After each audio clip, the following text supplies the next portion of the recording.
Welcome to my practical guide to fasting, where I show you exactly what it might look like if you wanted to make fasting part of your daily routine or even part of your weekly schedule. I want to let you know that I have a mini course called Fasting Foundations, where I dive into personal adaptations, science, and individual methods. If you love this practical adaptation to fasting I'm about to show you and you want to learn more, I recommend you check this out.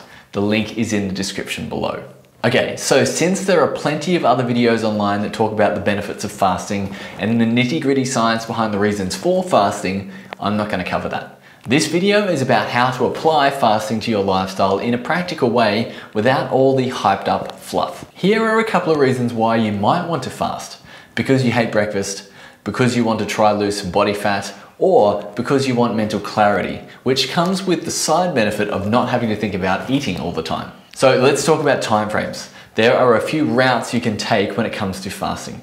Intermittent fasting, or also called 16-8 or intermittent fasting, IF, or 1 meal a day, OMAD, or 24-hour fasting. Now don't worry, there are other types of fasting, but they all piggyback on the concepts of these two timeframes. Intermittent fasting just compresses your eating window so you have less time during the day to eat. So for example, skipping breakfast or just eating lunch and dinner, or vice versa, skipping dinner and just eating breakfast and lunch. And this is my personal preference. 1 meal per day just gives you 1 meal in the day. Super simple. We have covered the time frames of fasting. Now let's discuss the different types of fasting.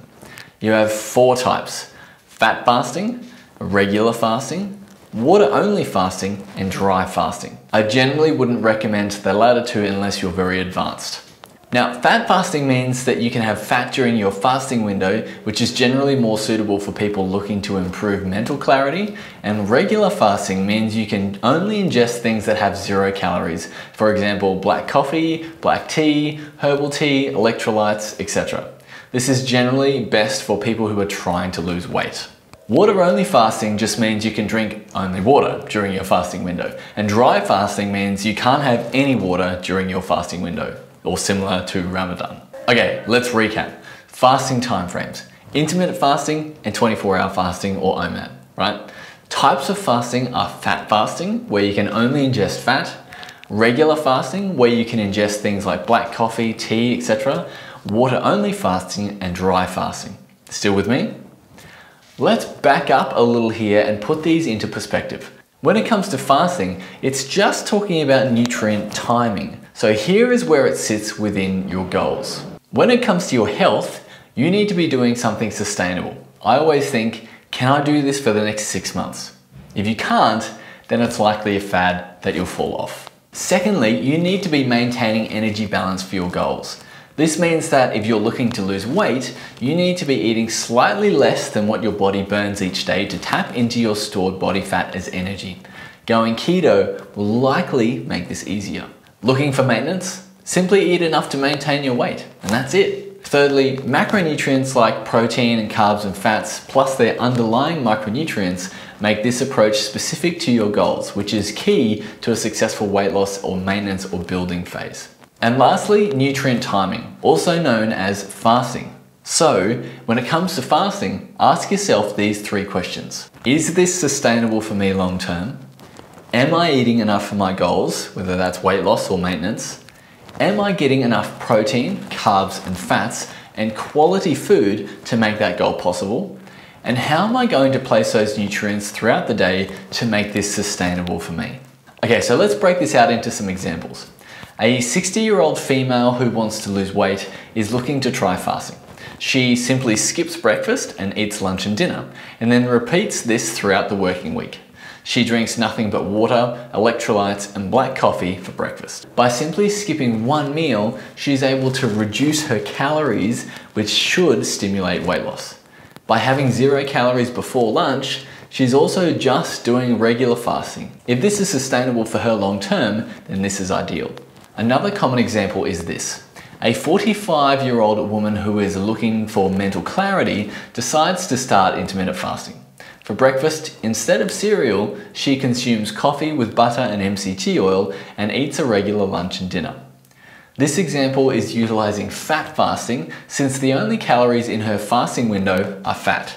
and she'll likely maintain her weight and increase her mental clarity due to the breakfast switch of cereal with bulletproof coffee. There are also a few additional tips. So collagen in your bulletproof coffee will break your fast, since collagen is a protein, and drinking coffee with milk or cream instead of black would be considered fat fasting. If you're tracking macros, this is where I would make adjustments.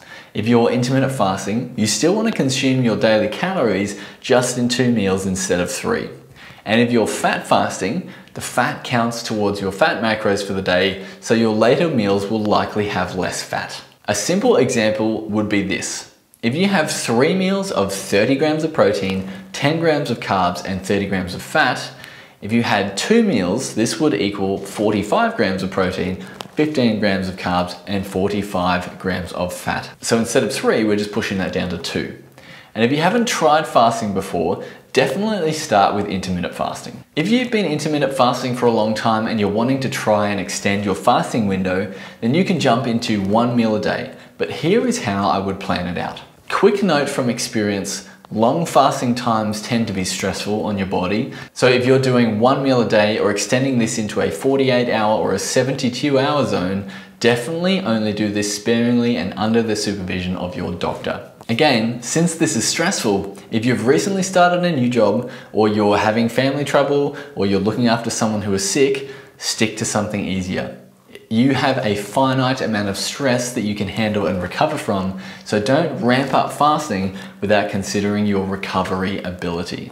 Okay, so my clients will start with 1 24-hour fast per week. This might be during the week while they're at work or on the weekends. It doesn't really matter, but what matters are these few things. Start your fast after your last meal, say 7 p.m. on Sunday, and then you'll fast throughout the next day, and then eat your regular dinner at 7 p.m. on Monday. Don't do any fasting the next day and get back into your regular schedule for the week. Try to break your fast with bone broth or something that contains the amino acid glycine. For example, my sugar-free jelly recipe on my website linked below. About 20 minutes before your first meal. I highly recommend drinking electrolytes during your fasting window, but it's really up to you whether you decide to drink bulletproof coffee, black coffee, or just water.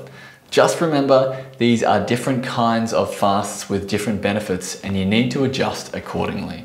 There are circumstances and cases in which extended fasting might make sense, and I cover these in more detail within the Fasting Foundations mini course, which is linked below. So to wrap it all up, if you've never done fasting and you're looking to try, start with intermittent fasting. If you're confused as to whether to try fat fasting or regular fasting, if your goal is weight loss, leave the butter and cream out of the coffee, and if your goal is mental clarity, leave it in. If you've done fasting before, then you might like to try a 24-hour fast once per week. Pick a day when you are busy and you can keep your mind off food, and you'll likely be more successful. If you've been fasting for a long time, or even quite commonly what I see is people who are doing 1 meal a day but still not losing weight, 2 scenarios might apply to you.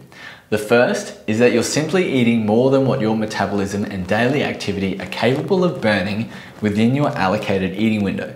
Or, secondly, you've been dieting for a long time and you've already lost 10% of your body weight, but you haven't intentionally increased your energy at maintenance with strength training or some type of resistance training. So what are your questions about fasting? Let me know in the comments below. And thank you so much for watching, and I'll see you in the next video.